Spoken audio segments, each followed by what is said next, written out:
Hey guys, welcome to the first sort of series of me trying to educate the general public.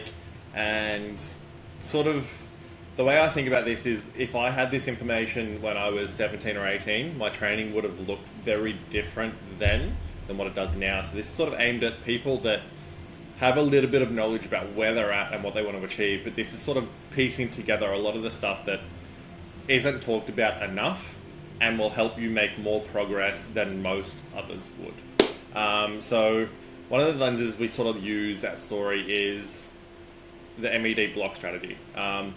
Putting this very simply, MED is minimal effective dose. So the minimum amount of stimulus you can give to someone for them to still achieve the desired outcome, whatever that be strength, power, speed, agility, muscle hypertrophy, or fat loss. Whatever the minimum dose you can prescribe to someone and still achieve the outcome is sort of the thing that we start with as our baseline of measurement. So when we're looking at this sort of stuff, structure matters more than anything else. When we're putting in random outputs all the time, it ends up with chaos, literally like the spaghetti style path we've got here. Too many stimuluses being applied to the system at once creates chaos and no structure and no clarity. The nervous system and body just doesn't know what to adapt to, so it adapts really poorly to all of it.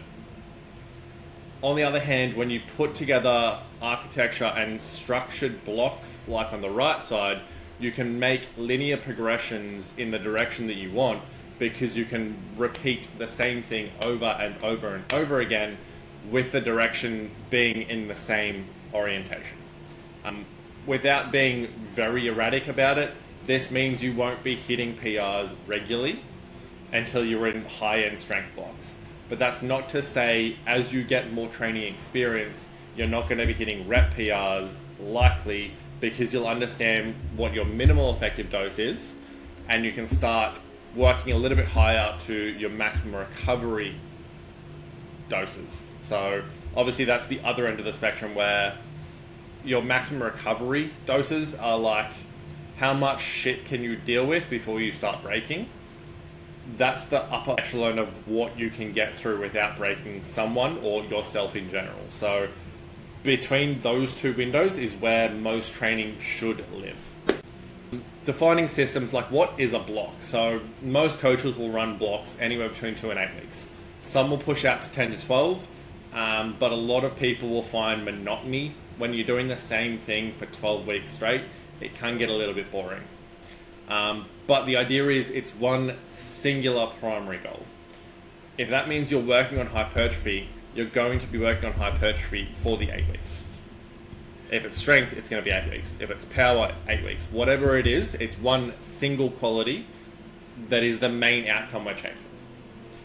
Maintenance is your secondary qualities of the minimum effective dose. So that means if you're looking to add lean mass, like you're still going to have your main single lift being strength at the moment, but you're still going to have your volumes regulated to maintain or build that little bit of lean mass, but it's not the primary goal of the current block. The big thing here is boundaries. There is a clear entry point and clear exit point for these. Whatever that looks like, being clear entry, they've finished a strength block, they're going to a volume block, they've tapped out, they can't lift anymore in terms of hypertrophy volume, they're lifting 12, 13, 14 ton in a session, and they're starting to not recover from it. That's where you have to reduce your volume and start moving on over into intensity. So there's clear start and end points to each block, if that makes sense. Piecing together blocks one after another. I'll just move myself over to the side. So we always want to look at building capacity and quality as a base or building block first. The reason for that is if you put someone straight into a peak, you don't know how much recovery they're going to have. If you give them too much, you're going to be way above their maximum recovery doses, and all of a sudden they'll need to deload or taper much sooner than someone that's got a base build, has a strength base build, and can then peak and taper. Okay? So we're always looking to build 1, then 2. Peak and taper, for us in powerlifting specifically, only really comes up in comps. But if someone's got 12, 18 months till their next competition, we might run a peak and taper that's nowhere near as strenuous as actual competition, but just to give them the exposure to what that's going to look and feel like, because they might not have done it for 6 to 10 months. Okay? As the programming filter, minimum effective dose. So this is all the possible options. This is sort of what I spoke about earlier. If you throw all your possible options into a funnel, it's going to collect it all. That's sort of what we can do with training. There is so many different modalities we can do and perform when it comes to training that it can be somewhat hard to pick and identify what the main primary goal is. But essentially, the minimum effective dose, all the possibilities go in.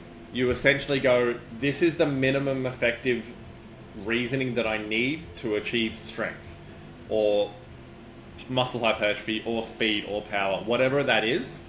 And then you strip away everything else, leaving just the essential drivers at the end. So if that's strength, you need intensity and you need a relative amount of volume for them to get through to produce that strength stimulus. Doing one top single with no accessories whatsoever isn't going to be enough to produce a strength outcome.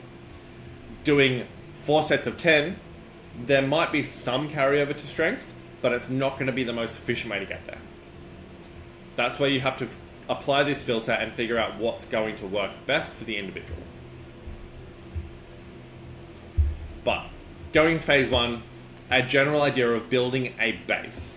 Intensity stays relatively the same the entire way through the volume blocks. The reason for this is because your body's going to adapt relatively smoothly to intensity. When we speak about intensity, we're not talking about just percentages, because a lot of people will run going linear progression, adding 2.5, 5 kilos a week in their volume blocks. That is completely normal and acceptable, but the intensity we're working with, this is a relative RPE that we're working on. So if you're RPE 7 at the start of the block, by the time you finish a 6-week build or capacity block, by the time you get to week 6, that RPE should be the same, but the amount you're lifting will go up because you've built more capacity and structure to be able to recover from it. So the intensity, the RPE, stays the same, but the volume will increase because the amount of sets, reps, or actual weight you're lifting increases. Strength blocks. Bit more nuance here. There's a trade-off between intensity and accessory volume. If both these dials are turned up, you're going to cook someone very quickly. If volume's too high and intensity's too low, they're going to adapt with more stimulus to hypertrophy than strength. So we need intensity to be up.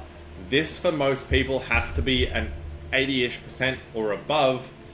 The volume will differ person to person. But heavy exposures, little fluff, planned top sets are the key here. That's not being said like everything has to be an RPE 9. Anywhere between a 7 and an 8 to 9 is where most strength is built. Your accessory volume, the intensity is down, but the actual volume you're doing might be nowhere near as high, but it can also be the main driver of intensity as well. So there's a bit of trade-off there. You can sort of go minimum intensity, minimum volume, and you'll see what happens. There's going to be a strength adaptation, there's going to be a volume adaptation or hypertrophy adaptation, but you're going to get not so much the benefit of both, if that makes sense. True goal is strength, intensity up, volume has to come down. Oh, skipped on that. Simple traffic light system for deloads or pivots. If it's green, performance is rising, stable, they're performing well, they're recovering well, everything's sweet, green light, go. Orange light means deload. That means your performance stalls or minor aches starts to pop up. If you're in powerlifting, that's really common, especially in a peaking block. You're going to get stiff, you're going to get sore. But we're working on somewhere in the middle here. You're going to be a little bit sore. It's just about pushing through so you get the deload, and then you can super compensate at the end of it when you get the deload. Pivot, that means you've gotten to the performance drops 2 weeks in a row, or your pain increases to the point where you're like, oh no, I'm actually sore. So what we use at Storiestrong is a couple of daily morning questions for our coaching clients where we ask them how sore they are. If they're relative soreness is always 2 to 3. If it suddenly goes to a 5 and stays there for like 5-6 days in a row, that means they're just not recovering enough and we need to pivot to the next thing.